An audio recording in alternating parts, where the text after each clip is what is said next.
저도 그렇고 어떨 때는 그냥 타성에 젖어서 매너리즘에 빠져서 그냥 쳇바퀴 돌듯이 습관이 되니까 주일날 되면 당연히 그냥 예배 드리고 그렇게 참여할 때가 많이 있어요.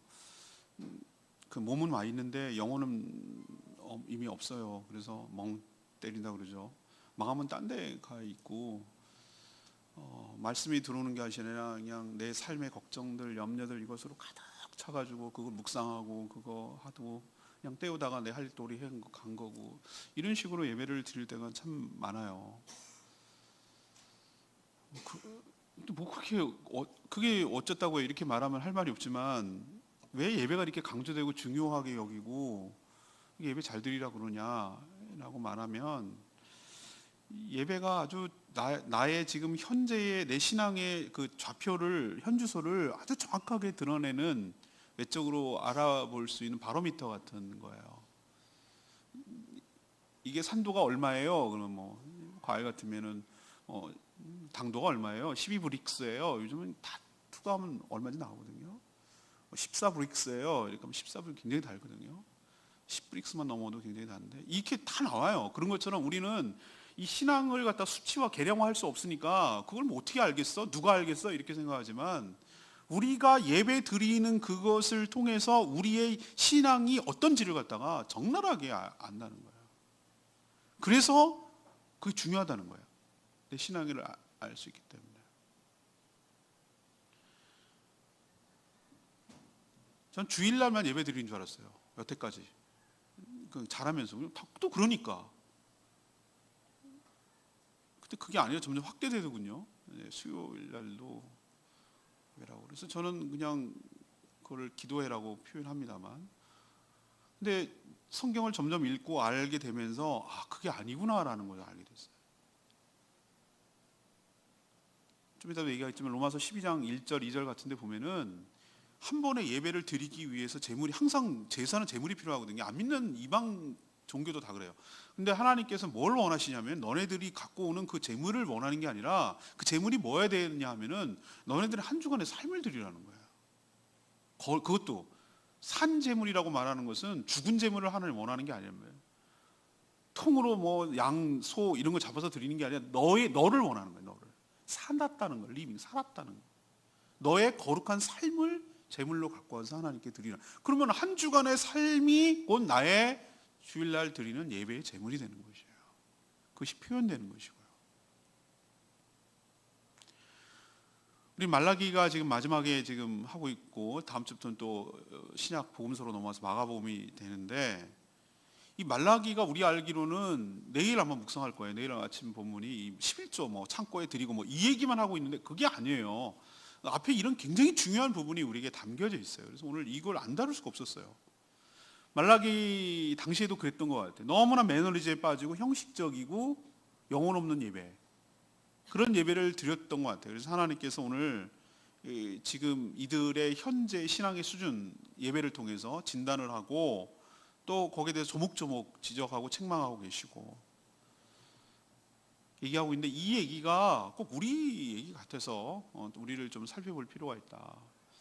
당시에는 제사 형태로 드렸지만 지금은 제사를 드리지 않죠. 예수 그리스도께서 온전한 제물이 되셨기 때문에 그 보혈을 의지하고 나가는 자에게 정말 이것조차도 하나님의 큰 은혜인데 우리가 동물을 희생 제물을 드려서 가지고 간다면 얼마나 우리가 힘들고 번거롭겠어요. 이것도 은혜고 축복인데 아무튼 그 당시에 제사라고 한다면 지금은 우리가 드리는 예배가 곧 제사일 수도 있기 때문에 이거는 남 얘기가 아니라 곧 예배를 매번 드리는 우리 얘기라고 할 수가 있는 것이기 때문에 오늘 말씀을 잘 귀담아 들으시고 나는 도대체 지금 현재 어떻게 예배 드리고 있는가, 다른 말로 난 지금 현재 내 신앙의 상태는 어떤가 라는 것을 다시 한번 살펴보시고 다시 한번 심기일전 하나님 앞에 온전히 회개하고 다시 일어서서 온전한 예배, 참된 예배자로 서서 하나님의 영광을 맛보며 하나님의 은혜를 경험하게 되는 놀라운 축복 여러분 상가운데 있게 되기를 축원합니다. 먼저 예배는 하나님을 예배하는 거예요. 그렇기 때문에 공경과 경외함이 있어야 돼요. 예배가. 몇 년 전에 주일학교 여름성경학교 할 때 주제가 기도였어요. 기도를 가르쳐 주는데 제일 먼저 기도를 손가락 갖고 가르쳤잖아요. 그죠? 기도는 누구한테 하는지가 굉장히 중요해요. 내가 지금 뭐 하고 있는지, 누구한테 지금 얘기하고 있는지 중요해요. 제가 지금 요즘 뮤지컬 연습하고 있는데 연출하고 얼마나 그냥 혹독하게 하는지 그때 그 얘기를 합니다. 그 얘기 몇 번 들었는데 다른 분한테 지적할 때 당신 지금 누구한테 얘기하는 거죠? 누구를 보고 얘기하는 거예요? 누구 들으라고 하는 거예요? 라는 얘기를 막 하더라고요. 근데 가만 들어보니까 그 말을 듣고 정신 차리고 보니까 그렇지, 난 지금 이 사람한테 얘기를 하는 거지. 근데 그 표정이 그래서 되겠어요? 근데 지금 어딜 보는 거예요? 이렇게 막 얘기를 지적하더라고요. 기도할 때도 하나님께 하는 것인 줄로 믿습니다. 자기 넋두리 하는 게 아니에요. 하나님에 대한 의식이 없으니까 자기 푸념하고 아이고 신세 한탄하면 내 신세야 내 신세 그러고 끝나는 거, 울며 가는 거예요. 그리고 속 시원해졌다 그래요. 아니에요. 그건 하나님 기도한 거 아니에요. 마찬가지 논리로 우리가 하나님께 예배하는 줄로 믿습니다. 하나님은 영이 때 안 보일 뿐이에요. 그렇지만 우리는 하나님께 예배하고 있다는 것을 처음부터 끝까지 의식하고 잊어버리면 안 돼요. 근데 그 하나님이 어떤 분이냐? 우리랑은 차원이 다른 거예요. 거룩한 분이고 영광스러운 분이고 어미한 분이고 높으신 분이고 위엄 있는 분이고 영광 가운데 거하시는 분이에요. 그렇기 때문에 거기에 걸맞는 태도가 필요하다고. 그게 바로 하나님을 공경하는 마음, 그리고 하나님을 경외하는 마음이 예배 곳곳에 담겨 있어야 되고, 우리는 일관되게 예배 드릴 때 이 태도를 취하고 하나님께 예배 드려야 될 줄로 믿습니다. 이게 예배를 제대로 드리는 거라고요. 하나님께서 오늘 섭섭함을 이렇게 토로하는 거예요. 6절에 그게 나와요. 이 제사장들이 집례를 했으니까 사실은 제사장도 문제가 있지만 그거를 방조하고 거기에 동조하는 모든 백성들의 문제이기도 해요. 내 이름을 멸시하는, 이런 표현을 쓰거든요. 멸시하는. 예배를 드리면 드릴수록 멸시를 하는 기분이 든다는 거예요. 여러분, 예배 잘못 드릴 때 어떤 일이 벌어지는 줄 아십니까? 하나님 좋자고 내 딴에는 뭐 그 시간 내고 돈 들이고 이렇게 해가지고 했는데 오히려 하나님을 갖다가 이렇게 영화롭게 하고 하나님을 기쁘게 하는 게 아니라 오히려 하나님을 욕되게 하는 경우가 있을 수 있어요. 그게 그렇다는 거예요. 우리도 보세요. 누구를 어른들을 초청해 놓고 무슨 뭐 생일장이다 잔치장이다 해놨다 이 말이에요. 근데 오히려 그렇게 해놨다고 말만 할 뿐 형식적으로 기분 나쁘게, 예를 들면 아주 우습게 여기고 뭐 이렇게 뭐 대충 음식 차려놓고 뭐 이거 먹으라고 생일상이라고, 그거는요 오히려 어떤 느낌이 드냐면은 상대방을 멸시하는 거예요. 경멸하는 거고요. 아주 우습게 여기는 거예요. 제가 음력 8월 14일이 생일이거든요. 음력. 저는 음력 안 해. 왜 안 하냐? 그 다음날이 추석날이거든. 제가 그날 태어났어요. 음력 8월 14일. 왜 안 하냐? 안 한 이유가 있어요. 우리 어머니 맨날 하는 소리. 네 생일상이야. 뭘 내 생일상이야 그게. 추석날 하는 거지. 그러니까 저같이 어린 마음에도 기분 나쁜 거예요. 그게 갖다 둘둘말이 쳐가지고 그냥 퉁치려고. 그거 기분 나쁜 거예요. 나를 경멸하는 것 같은 느낌이 드는 거예요. 자존심 상하는 거예요. 아니 인간이 이렇게 하찮은 인간들도 그런 느낌이 드는데 하나님 입장에서 하나님 제사합니다, 하나님 예배합니다 그래놓고 아주 우습게 여기는 행동들을 한다면은 이거야말로 하나님을 갖다가 아주 그럴 뿐이 아니거든요. 그분은. 근데 우리가 그렇게 행한다면 하나님 어떻게 했어요? 입장 바꾸는 건 생각해 보세요. 그래서 뭐라 그러냐면 하나님 이런 얘기를 해요. 제사장들아, 만군의 여호와. 만군의 여호와라는 표현이 너네들이 너네 민족의 신이 아니란 뜻이에요. 만군이란 뜻은 전 세계 열방을, 온 우주를 다스리는 이라고 말할 때 만군의 여호와 이런 표현을 쓰는 거예요. 하나님이 너네 민족 신이 아니라는 거예요. 내가 하나님 말하는 거예요. 만군의 여호와라고 말하는 것은 온 우주와 온 민족과 온 열방이 경배하며 우러를 그 하나님이라는 뜻을 자칭 그렇게 표현하기 위해서 만군의 여호와다 이런 표현을 쓰는 거예요. 근데 뭐라고 하죠? 아들은 그 아버지를, 종은 그 주인을 뭐 한다고? 공경한다. 이게 마땅한 태도다. 근데 내가 아버지인데 너희들은 나를 공경함이 어디 있느냐? 내가 주인인데 너희들은 나를 두려워함이 어디 보이겠느냐? 제사에서 하나도 보이지 않는다. 이게 하나님의 섭섭함이에요. 그러니까 예배 제대로 못 드린다 이거죠. 나를 그렇게 대한다 이거죠, 하나님께서. 근데 얘네들이 하는 말 좀 보세요. 아니 6절 후반부에 이렇게 얘기해요. 너희는 이르기를 얘네들이 백성들이 하는 소리예요. 아니 아이고 우리가 언제 어떻게 주의 이름을 멸시했습니까? 아이고 얼투당투하는 말씀이지. 우리도 이럴 때가 되게 많습니다. 어른들이 섭섭하다고 하는데 아이고 언제 우리가 아니거든요. 아니라니까요. 이렇게 말할 때가 많아요. 이들도 그랬어요. 이들이 왜 이렇게 얘기를 하냐면은 적어도 겉으로는 제사 제도를 유지했거든요. 우리로 치면 적어도 생일상은 챙겨드렸거든요. 근데 중요한 거는 그냥 신용만 한 거예요. 형식만 갖출 뿐이고 마음은 속으로는 하나도 그런 마음이 없어요. 그냥 나 할 도리 다 했어요. 퉁쳤어요. 됐어요. 난 됐어요. 할 거 했어요. 이런 의미 정도 되는 거예요. 하나님 입장에서 보면. 이들은 왜 이렇게 형식적이고 왜 이런 마음이 됐을까? 이런 생각이 드냐면은 하나님에 대한 사랑이 식었거든요. 애정이 식었거든요. 존경하면 마음이 없거든요. 2절 보면은 이런 얘기를 해요. 하나님께서 그 앞에 부분에 말라기에서 얘기했는데 하나님께서 내가 너희를 사랑한다 이렇게 얘기를 해. 하나님께서 사랑한다고 우리를 사랑한다고 이스라엘 백성도 사랑한다고 얘기하는데 이들은 이렇게 반응을 합니다.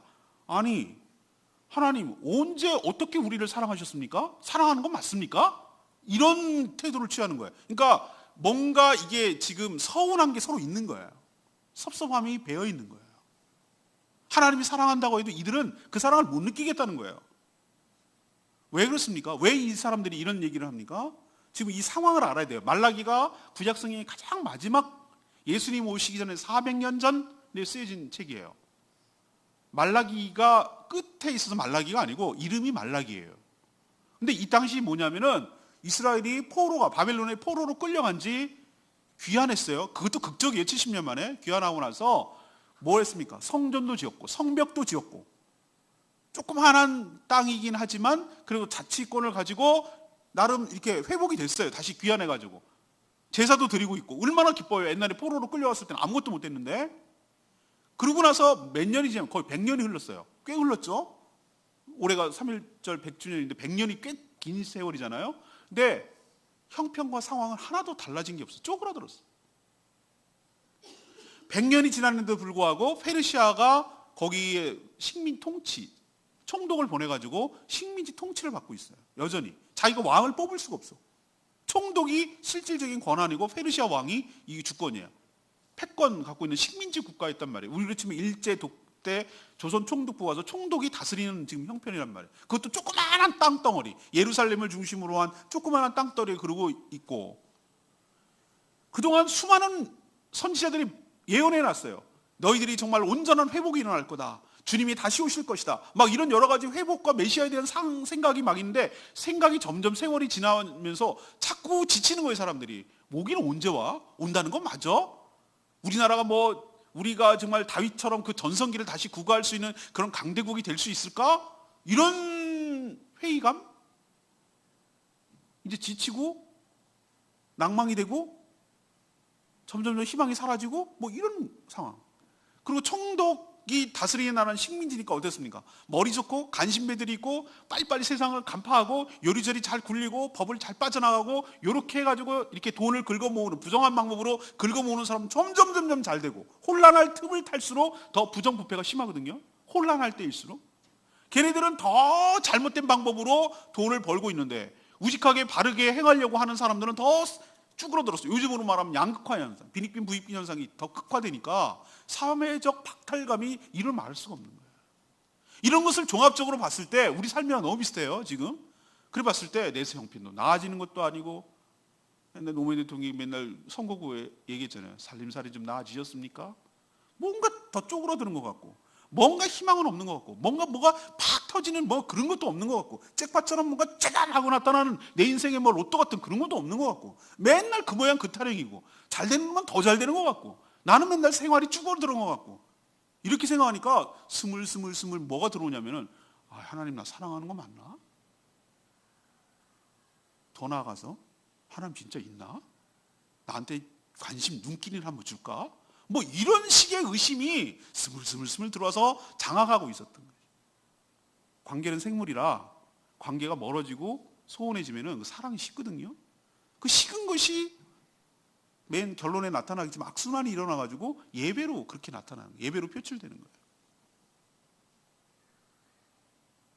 그러잖아요. 농담 삼아서 아내한테 잘해주면 그 다음날 밥상 반찬이 달라진다고. 안 경험해 보신 분은 행복한 줄 아시나요? 사람이 그렇거든. 관계라는 게 그런 거예요. 관계가 좋으면 다 좋아지는 거예요. 관계가 나쁘면 달라지는 거예요. 하나님의 사랑을 의심하고 식으니까 대충 드리는 거예요. 하나님도 그게 서운하신 거고, 이런 악순환이 지금 고리에 들어가 버린 거예요. 이들은 놓친 게 하나 있어요. 은혜를 잃어버렸어요. 우리는 은혜, 그럼 뭐라고 생각합니까? 당장 먹고 잘 살고 잘 먹고 이런 것만 은혜라고 생각해요. 근데 하나님께서 오늘 2절에 뭐라고 얘기했습니까? 읽지는 않았습니다. 내가 사랑한다 라고 말하면서 내가 에서는 형인데 근데 에서보다 야곱 너를 더 사랑했지 않냐? 그리고 내가 너를 선택했지 않냐? 그리고 너희들 에서 어떻게 됐는지 봤지? 너네 쫄딱 망해서 못 일어났지 않냐? 근데 너희들은 포로로 70년에 끌고 갔으면서도 내가 포기하지 않고 다시 너네 망하지 않고 돌아오게 해서 너네들이 지금 제사 드리고 있지 않냐? 그게 너희들을 구원받았다는 증거 아니냐라고 하나님께서 지금 얘기를 하는 거예요. 사랑하는 여러분, 우리가 다 이걸 다 차치해 놓읍시다. 차치해 놓고라도 우리가 절대로 잊어버리지 말아야 될 게 하나가 있는데, 하나님께서 나 같은 사람을 수많은 민족 중에서, 수많은 사람 중에서 선택하여 구원하여 주신 구원의 은총을 놓쳐서는 안 될 줄로 믿습니다. 내가 하나님을 알고 하나님을 제사하고 하나님을 예배한다는 그 사실 자체가 구원의 증거이기 때문에 우리는 늘 나에게 표피적으로 다가오는, 체감적으로 다가오는 잘 먹고 잘 사는 이런 것만이 하나님의 축복이고 은혜라고 생각하고, 남들보다 비교 우위에 있어가지고 쟤네는 쪼그라드는데 나는 이런 것만 자꾸 축복이라고 생각하는데, 구원의 은총만큼 더 큰 축복이 없는 거예요. 하나님을 모르는 사람들이 부지기수예요.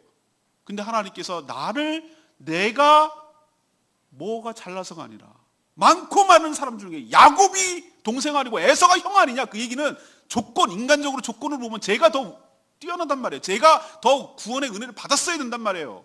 근데 너잖니? 네가 구원을 받았잖니? 그게 내가 너를 사랑한다는 증거 아니고 뭐겠니? 라고 하나님께서 얘기하시는 거예요.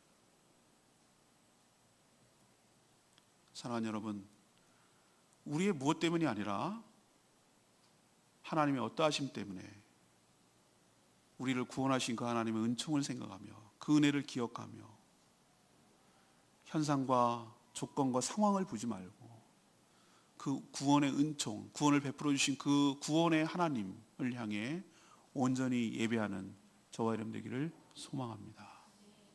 잘 드리는 예배가 뭐냐고요? 하나님이 누구신지를 정확하게 알아야 돼요.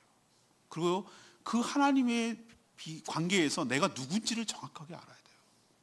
하나님은 여러 가지 의미가 있지만 나의 왕 되시고 나의 주님 되시고 하나님이 나의 구원자 되시고 하나님의 존재하는 양식이 하나님은 영이신 줄로 믿습니다. 그럼 나는 거기에 상대적으로 뭡니까? 나는 구원받은 사람이고 나는 영과 육이 있는 사람이고 그리고 나는 그분의 종이고 나는 그분의 하인이고, 그러면 거기에 걸맞도록 하나님을 공경하고 하나님을 사랑하고 그 은혜에 감사하고 그런 마음을 가지고 예배를 드리는 것이 마땅할 줄로 믿습니다. 우리가 예배 시작할 때 하나님은 영이시니 예배하는 자가 영과 진리로 예배할지니라. 왜 얘기를 똑같이 반복합니까? 잊어버리지 말라고. 하나님이 어떤 존재인지 잊어버리지 말라고. 하나님은 우리랑 존재하는 방식이 달라요. 육신이 없으셔. 그래서 더 허접합니까? 아니요. 육신이 없으니까 더 자유로운 분이에요. 그렇지만 안 보인다고 없는 게 아니라 존재하는 분이에요. 근데 우리는 두 가지 다 있어요. 육신에 영혼이 갇혀 있어요. 영혼이 같이 있어요. 분리가 되면 죽는 거예요. 그때 우리는 육신으로 예배를 드리는 것처럼 보이지만, 육신이 아니라 육신이 움직이는 것처럼 보이지만 우리는 육신의 행위를 통하여 우리의 영과 영이 채널이 맞춰서 하나님께 온전한 예배를 드릴 때 이것이 진정한 예배가 될 줄로 믿습니다.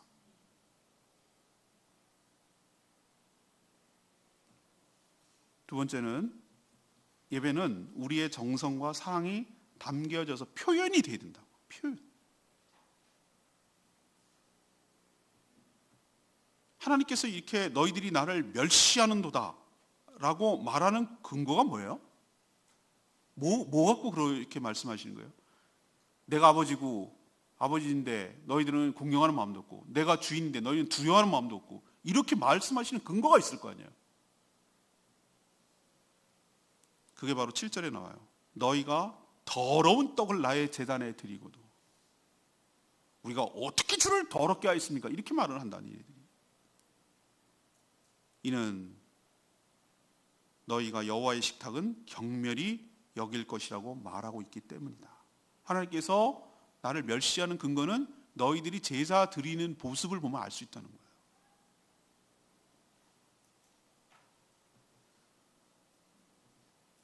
모든 제사는 제물이 들어갑니다. 특히 구약의 제사는 당연히 제물이 들어갔죠. 희생 동물이 필요했어요. 정결한 동물. 주로 드렸던 것이 소, 그다음에 양, 염소, 그리고 없는 사람을 위해서 비둘기도 들어갔고요. 물론 곡식도 들어갔습니다. 항상 피가 들어갔어요. 피가 생명이 있기 때문에.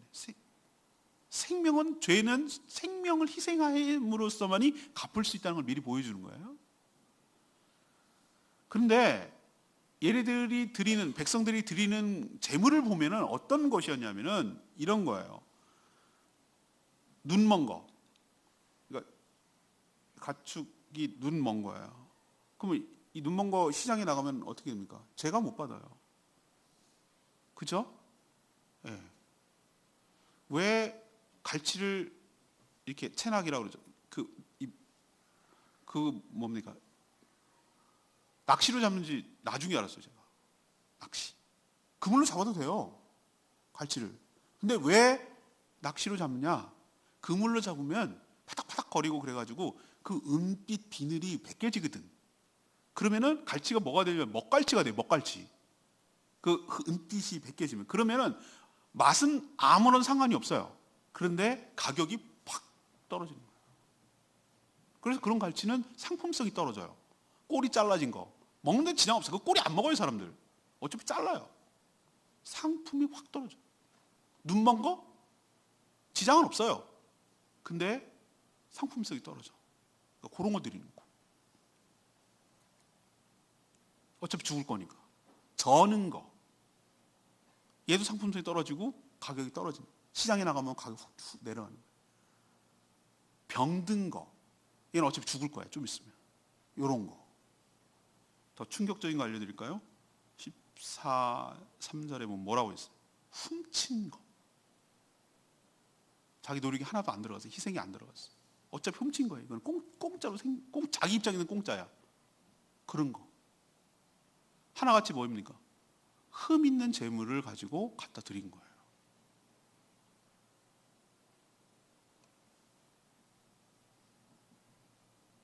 하나님께서 율법으로 왜 뭐라고 규정해 놓은 줄 아세요?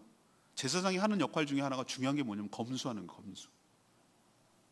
병 들었는지 병이 나는지 이것도 사람도 검수하는 거지만 제사를 드릴 때 1차적으로 제일 먼저 하는 일이 이게 제물로 적격한가라는 것을 검사하는 거예요.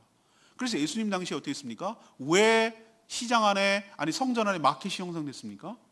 제사장이 요 권한 가지고 비토를 놓으니까 검은 거래가 일어났던 거예요. 멀쩡한 거 갖고 와도 괜히 트집 잡아. 아유, 털이 좀 윤기가 없네. 그러면 그런 거야. 제사장이 안 받아주면 할 말이 없어. 근데 얘네들은 뒤로 돈 받아갖고 챙기고, 그럼 여기서 사. 그것들은 전부 다 뇌물로 받은 것들이기 때문에 합격품들이야. 도장 찍어놓은 거예요. 그리고 커미션 먹고. 그래서 예수님 화가 나서 채찍으로 다 엎어버린 거거든요. 제사장의 권한 중에 하나가 뭐냐면 이거예요. 이 권리예요. 그래서 율법적으로 뭐라고 규정해는 하나님께서 인간의 마음을 사람을 만든 분이에요. 그분이 인간의 마음을 정확하게 알았어요. 최고의 것을, 최상의 것을 드려야 돼요. 흠 있는 것은 안 되는 거예요. 예수님이 왜 절정의 상태, 인간으로서 33세 최고의 절정의 상태로 가는 줄 아세요? 바로 세상 죄를 지고 가는 하나님의 어린 양이기 때문에 그러는 거예요. 최고에 있을 때, 인생의 딱 정점에 찍었을 때, 그때 하나님의 어린 양으로 가는 거예요. 흠이 없이 최고의 것을 온전히 드리기 위해서 율법적으로 동물 희생 제사를 드릴 때 그렇게 규정해 놓으셨어요. 근데 얘네들은 율법을 어겼어요. 율법은 법이 아니라 인간의 마음을 하나님께서 아셔가지고 제도적으로 법으로 막아가지고 그렇게 못하도록 해놨는데도 불구하고 이렇게 한 거예요. 하나님 뭐라고 오늘 표현한 줄 아세요? 이거 니네들 지금 드리고 있는 거 8절에 뭐라고 그랬어요? 너희가 너희를 다스리는 페르시아 총독에게 한번 갖다 줘봐라. 페르시아 총독에게 갖다 줘보래요. 인간 총독에게 갖다 줘봐라. 그러면은 이거를 기뻐하며 너희가 드린 거를 받아주겠느냐라고 하나님께서 반문해요. 반문. 하나님이 지금 뭐 비교할 게 없어서 인간 그 이방 총독이랑 비교하냐 이 말이에요.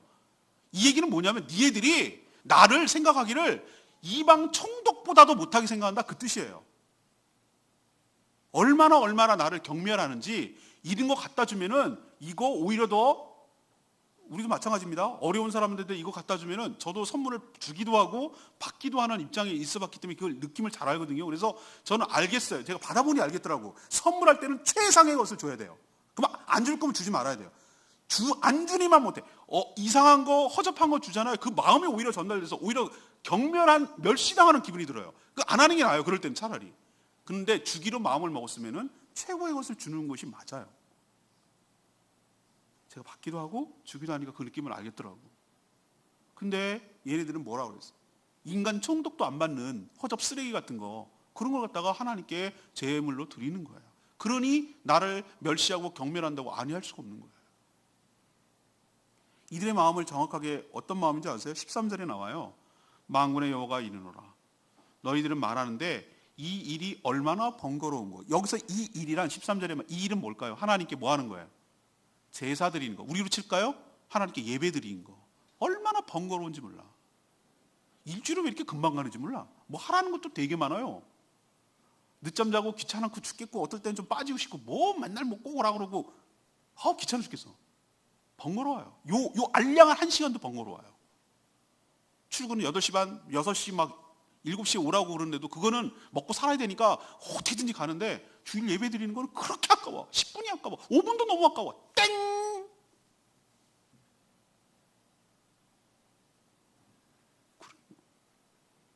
이게 바로 우리 얘기라고. 우리 얘기. 이거 제사 얘기 아니에요 지금? 우리 얘기라고. 우리가 어떤 마음으로 예배에 참여하는지를 적나라하게 보여주는 거예요. 얼마나 귀찮은 일인고 얼마나 번거로운 일인고 코웃음 치며 우리가 예배드리는 태도를 알 수 있어요. 코웃음 치며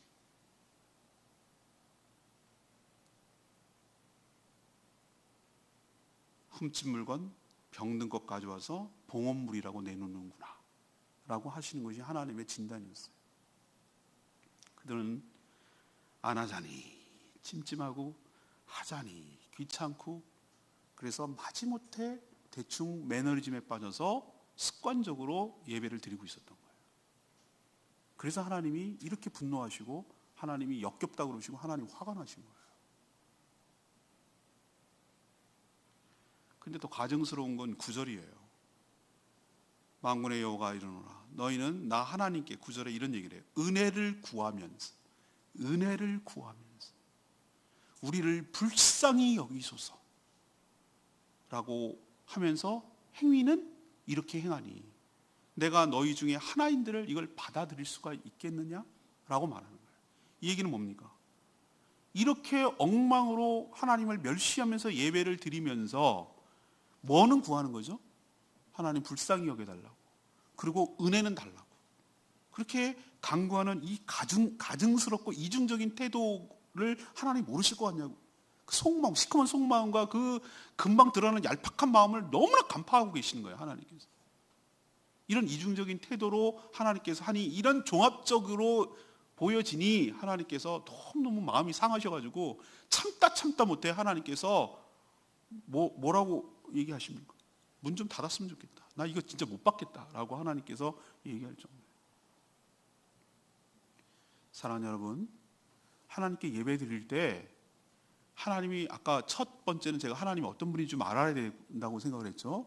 근데 우리는 말이죠. 우리도 마찬가지입니다. 우리의 속에 있는 것이 뭘로 표현됩니까? 말로 표현됩니다. 물질 있는 곳에 마음이 있는 줄로 압니다. 예수님이 하신 말씀이에요. 근데 이보다 더 정확한 말은 없어. 물질 있는 곳에만. 하나님께서 이들의 마음을 뭘로 아셨다고 그랬죠? 이들이 드리는 희생 제물을 통해서 아셨다고 그랬어요. 하나님께서 우리의 삶을 보고 하나님을 경멸하고 하나님 온전히 예배하는지를 아시는 거예요. 인간도 인간을 알아. 우리도 예식할 때나 뭐 할 때 보면은 예를 들면은 부조 이제 결혼식 그다음 축의금, 조의금 이런 거 받을 때 보면은 그 사람 마음을 알겠어. 여러분 알죠? 느낌 확 오죠? 왜? 액수에 따라서 어떻게 전달했는지에 따라서 어떻게 몸이 왔는지 미리 준비해서 왔는지 어떻게 했는지에 따라서 그 사람 마음이 전달되거든. 중요한 것은 그 마음을 받는 거거든. 그 액수 속에 표현된 그 행위 속에 표현된 그 물질 속에 표현된 그 마음을 받아들이는 거거든요. 하나님 모르실까? 하나님 우리 속마음을 읽어내시는 분이 모르실까? 하나님 다 필요 없지만 하나님 희생제물, 고기, 태우는 냄새 이런 건 다 필요 없는 분이지만 그들이 드리는 그 마음의 중심, 마음의 태도를 보고 하나님 이런 얘기를 하시거든요. 우리가 하나님께 예배 드릴 때 온전한 마음으로 온전한 정성을 다해 최고의 것을 최상의 것으로 준비해서 우리의 사랑이 담기고 우리의 정성이 담겨진 온전한 예배를 드리는 저와 여러분 되기를 소망합니다. 우리는 선물을 드릴 때 우리 입장에서 하면 안 돼요. 받는 입장에서 해야 돼요. 우리가 하나님께 예배를 드릴 때 우리 입장에서 하면 안 돼요. 우리 편의 위주로. 그건 지극히 아직도 모르는 거, 예배하는 자세가 아니에요. 예배는 왜 이렇게 일주일에 1시간을 내가지고 우리가 합니까? 몸이 왜 옵니까? 이 시간이 내 삶에 가장 중요하다는 것을 지금 내 몸으로 보여주는 거 아닙니까? 이 시간에 딴 거 하지 않고 이 아까운 시간, 이 주일 같은 황금 같은 시간을 내가 몸을 드리고 시간을 드리고 물질을 드리고 다 난 드리는 거야. 그럼에도 불구하고 나는 아깝지 않은 이유는 하나님이 나에게 그런 분이기 때문에 그런 의미로 예배를 드리는 것이 중요하지 않겠어요? 그렇다면 우리가 예배를 드릴 때 최고의 것을 최상의 것을 준비를 해서 준비된 예배 그것을 하나님께 온전히 드릴 때 하나님께서 기뻐 받아 주실 줄로 믿습니다. 하나님 영이세요. 우리 마음이 중요하지 물질이 중요한 게 아니에요. 물질 속에 표현된 그 마음을 받으시는 거예요. 우리도 아이들한테 용돈 주는데 얘가 용돈 가서 수학여행 가서 허접 쓰레기 같은 거 갖고 왔는데 뭐 이렇게 사왔어? 라고 말하지만 그 부모를 생각하는 마음을 받는 거예요. 하나님 천하만물이 여러분에게 다 주신 분이 하나님이신 줄 믿습니다. 하나님께서 여러분에게 주셨어요. 다 원래 하나님 거예요. 근데 하나님께 그 일부를 그 마음을 담아서 드릴 때 그 마음을 받으시는 거예요. 그래 내 입장이 아니라 받으시는 하나님 입장에서 예배를 준비하고 거기에 합당하도록 하나님이 기뻐하시도록 하나님이 받으실만 하도록 하나님이 더 높여지도록 하나님이 하나님답게 그렇게 온전히 우리가 예배할 때 그것이 참된 예배가 될 줄로 믿습니다. 마지막 세 번째는 하나님은 우리의 거룩한 삶을 제물로 원하신다는 거예요. 아까도 말했지만 10절에 이런 말씀을 하세요. 하나님 얼마나 이 마음이 힘드셨으면 만군의 여호와가 이르노라 너희가 내 제단 위에 헛되이 불사는 여기서 중요한 형용사는 헛되이예요. 헛되이. 헛짓한 거예요. 헛짓. 아무 의미 없는 오히려 더 역효과만 나는 헛되이라고 하는 말에 저는 똥을 줬어요. 헛되이 불사르지 못하게 하기 위하여 너희 중에 누군가가 성전문을 좀 닫았으면 좋겠다. 폐쇄했으면 좋겠다. 성전 스톱시켰으면 좋겠다. 기능을 없앴으면 좋겠다. 내가 너희를 기뻐하지 않으면 너희 손으로 드리는 것도 내가 안 받겠다. 하나님 입장에서 완전히 셧다운 해버리는 거예요. 얼마나 화가 나셨으면 이런 얘기를 하셨겠어요. 백성들은 뭐라고 또 착각한 줄 아십니까? 아니 하나님 우리가 제사 안 드려주면 누가 제사를 드려줄 자가 있다고? 이렇게 생각하는 거예요. 우리로 칠까요? 우리가 예배 안 드려주면 하나님 예배할 사람이 누가 있기나 해요? 뭐 이런 식의 어떤 오만함과 교만함이 아주 가득 차 있어. 내가 교회 안 나가주면 뭐 이런 식의 협박 비슷한 거예요. 하나님께서 오늘 그런 마음을 왜 모르실까? 그래서 이런 얘기를 합니다. 11절에 너희들 착각하지 마라. 만군의 여호와가 아까 내가 설명했을 때 너희들의 민족신이 아니야. 내가 여호와 하나님이 다른 민족은 이 신 섬기고 이 민족은 이 신 섬기고 그런 것처럼 너네들은 나를 섬기는 너네들은 민족의 신이 아니야. 내가 만군의 여호와란 모든 열방과 세계를 다스리는 분이란 뜻이에요. 그래? 너희들만 예배를 드리고 이딴 예배를 드리면서 우리밖에 이런 것도 드릴 자가 없다고 그렇다고? 라고 하나님께서 지금 얘기하시는 거예요. 그러면서 11절에 있는 얘기예요. 만군의 여호와가 이르노라. 해 뜨는 곳부터 해 지는 곳까지. 그러니까 전 세계 열방을 말하는 거예요. 이방 민족 중에서 너희들이 그렇게 개처럼 미워하고 택하지 밤을 못했다, 택함 받지 못했다고 경멸하고 있는 그 이방 민족 중에서 내 이름이 크게 오히려 될 것이다. 각 처에서 곳곳에서 내 이름을 위하여 분향하며, 기도를 분향이라고 그래요. 그리고 깨끗한 제물, 너희들이 드리는 것은 상대적으로 더러운 제물이라고 했어요. 깨끗한 제물을 온전히 드리고, 그러므로 내 이름이 모든 이방 민족 중에서 뭐하게 되리라? 크게 될 것이라. 아멘입니까? 지금 이루어졌잖아요. 이 구약의 예언이 지금 이루어졌다고요. 오히려 그들은요, 성전문이 닫아졌어요. 지금은 이스라엘에서 제사를 드리지 않아요. 이스라엘 하면 딱 거기 사원이 자리 잡혀 있어서 제사를 드릴래야 드릴 수가 없어요. 그래서 맨날 통곡의 벽에서 통곡이라 하고 있어요, 지금. 근데 지금 어떻습니까? 주의 이름이 어디서 높여집니까? 그들이 그렇게 엉터리로 드렸던 그 예루살렘이 아니라 세계 열방이 해 뜨는 곳부터 해 지는 데까지 전 세계에서 주일날마다 모든 각처에서 이방 민족들이라고 했던 그, 우리도 거기에 해당되는데 그 사람들이 온전히 하나님께 예배드리고 깨끗한 제물을 드리면서 그의 이름을 높이고 있는 줄로 믿습니다. 좀 이걸 우리에게 적용합시다. 만약 우리가 엉터리로 이런 식으로 계속하면 성전문은 닫힐 것이고, 우리 민족이 하나님의 큰 축복을 받아서 여기까지 왔는데 이런 식의 엉터리 예배, 형식적인 예배를 계속 드린다면 하나님께서 우리 문을 닫을지도 몰라요. 조짐이 보여요. 축복의 촛대를 옮겨가고 예배를 더 이상 드릴 수 없는 상황과 환경이 되어가고 있어요. 점점 예배 드리는 사람이 없어요. 심각해요. 하나님은 우리 아니면 안 된다는 생각 버려야 돼요. 돌들러도 찬양하게 하시는 하나님이신 줄로 믿습니다. 우리 아니어도 얼마든지 예배할 자가 있어요. 그 예배를 받으실 줄로 믿습니다. 이미 중국이 저렇게 핍박받는 데도 있어도 우리보다 기독교 인구가 훨씬 더 많습니다. 우리 다음으로 이제는 세계 선교사를 보내고 있어요. 이제 우리가 역수출을 받을지도 몰라요. 지금 우리가 뭔가 시혜적인 입장에서 나눠주고 베풀고 그렇게 신학을 가르치고 있지만 아니요. 그 열성과 순수함은 우리가 오히려 더 많이 우리가 오염됐어요. 매너리즘에 빠졌어요. 이 이스라엘 백성들 같아요. 순수함을, 깨끗한 제물을 안 드려요. 여러분, 깨끗한 제물이 뭡니까? 클린한 거? 뽀독뽀독 잘 씻은 제물? 아니에요. 여기서 이 깨끗하다, 더럽다 이런 개념은 이건 하나님 입장의 영적인 시각에서 바라보는 것이에요. 여기서 깨끗한 제물이 하나님을 영화롭게 한다고 그랬죠? 그 이름을 높여드린다고 그랬죠?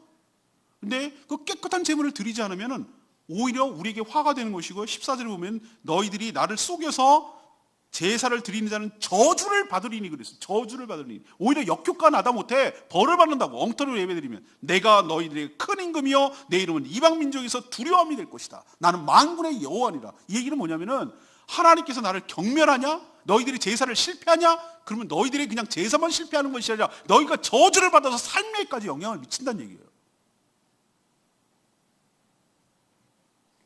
하나님께서 우리에게 요구하시는 것은 14절에 있는 말씀대로 서운하는 일 있으면 속이지 말고 드리는 것이고, 13절에 있는 것처럼 훔치지 말고 드리는 것이고, 이 얘기는 뭡니까?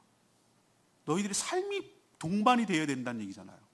속이는 거, 훔치는 거, 이게 다 뭡니까?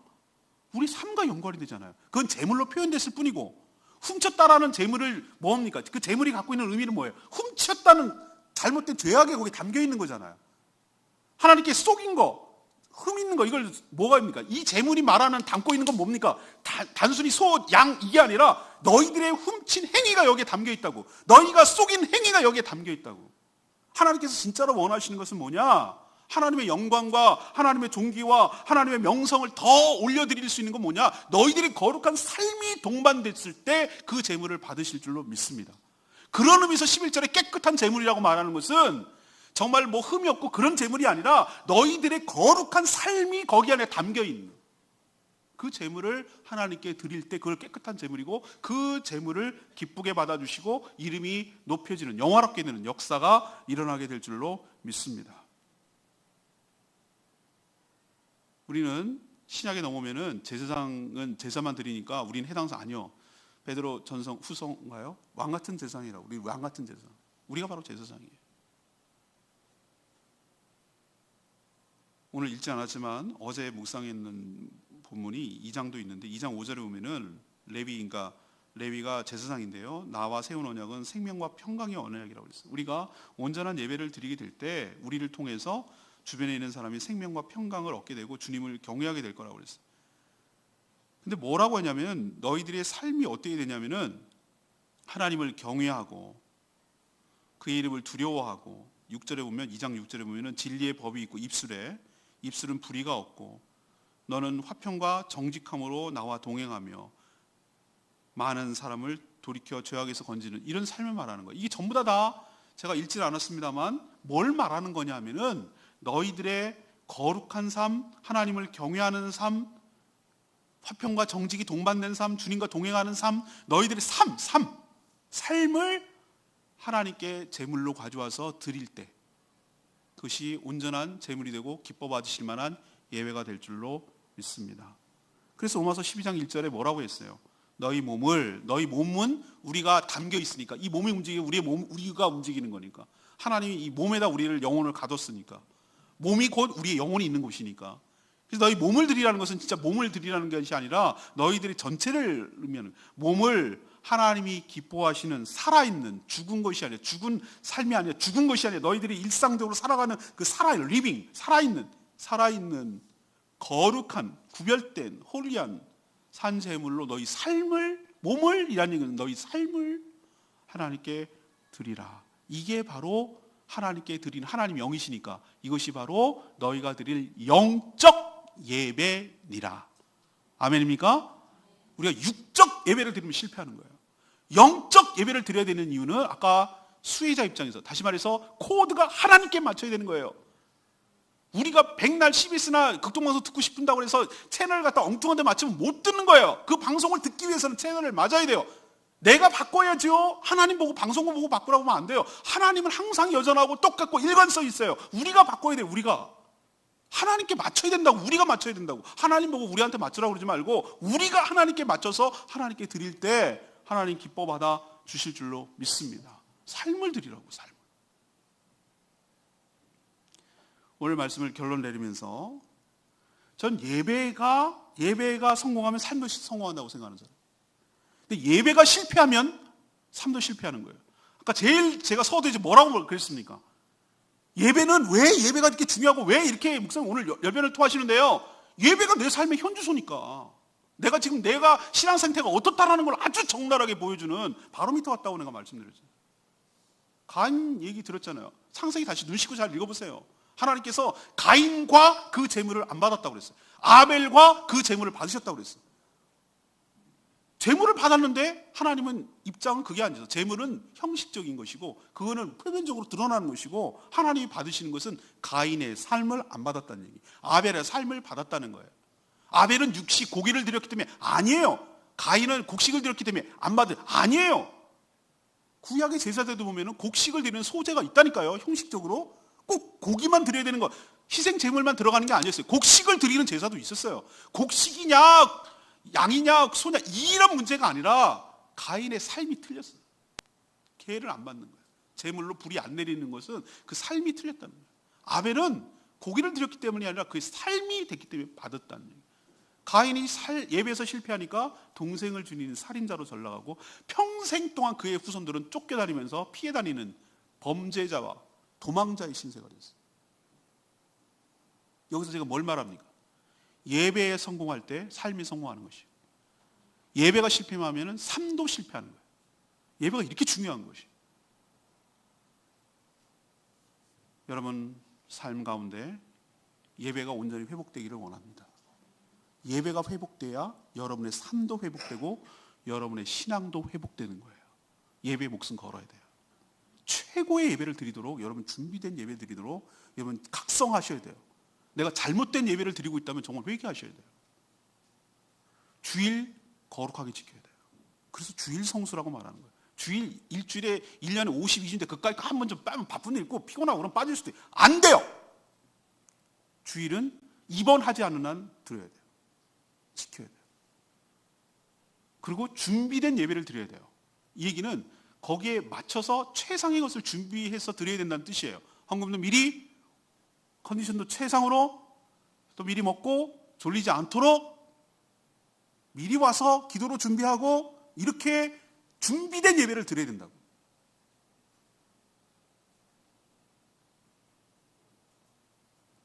그리고 집중해서 모든 순서에 최선의 것을 따라야 돼요. 찬송할 때 크고 분명하고 가사에 마음을 담아서 하나님 들으시라고 올려드리는 찬양이 되어야 될 줄로 믿습니다.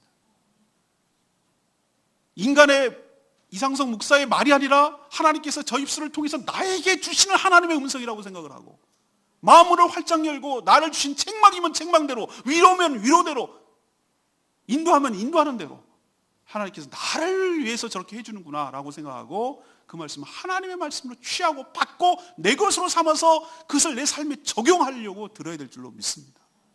하나님께 기도할 때 하나님께서 내 기도를 들으신다고 생각을 하고 하나님께 기도를 해야 될 줄로 믿습니다. 고백해야 될 줄로 믿습니다. 그리고 하나님께 예물을 드릴 때 이건 하나님께 드리는 것이라고 생각하고 우리의 마음과 정성이 듬뿍 그 안에 담겨야 될 줄로 믿습니다. 그 사랑이 그 안에 묻어나야 되는 것입니다. 그럴 때 하나님이 그 예배를 받으시고 그런 예배에 성공할 때 우리 삶과 신앙이 성공하는 것입니다.